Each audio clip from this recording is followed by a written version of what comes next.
బీరకాయ టమాటా కర్రీ ఎలా చేసుకోవాలో చెప్తాను. అర కేజీ బీరకాయలు, 3 పచ్చిమిర్చి, 2 ఉల్లిపాయలు, 1 టమాటా, కొంచెం కరివేపాకు, కొంచెం కొత్తిమీర కట్ చేసుకొని ఇలా పెట్టుకోవాలి. ఇప్పుడు ఇలా ప్యాన్ పెట్టుకొని ప్యాన్లో 3 టేబుల్ స్పూన్ ఆయిల్ వేసుకోవాలి. ఇలా ప్యాన్లో ఆయిల్ వేసుకొని హీట్ అయిన తర్వాత కొంచెం జీలకర్ర వేసుకోవాలి.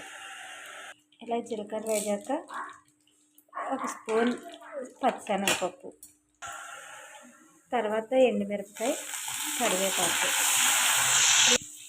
ఇవి వేగిన తర్వాత కట్ చేసుకుని పచ్చిమిర్చి. ఇప్పుడు దీంట్లోనే ఆనియన్స్. ఇప్పుడు ఈ ఆనియన్స్ బాగా వేగాలంటే సరిపడా ఉప్పు వేసుకొని కలుపుకోవాలి. ఇప్పుడు దీంట్లో సాల్ట్.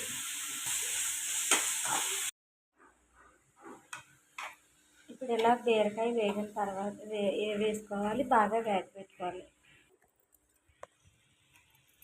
ఇప్పుడు టమాటాలు వేసుకొని మగ్గాక కలుపుకోవాలి బాగా.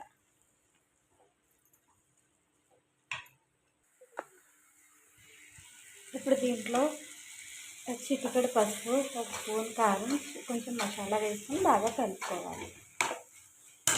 ఇప్పుడు దీంట్లోనే కొంచెం కొత్తిమీర వేసుకోవాలి.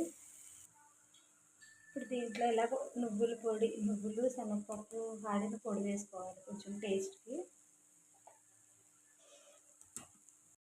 ఫైనల్గా బీరకాయ కర్రీ రెడీ.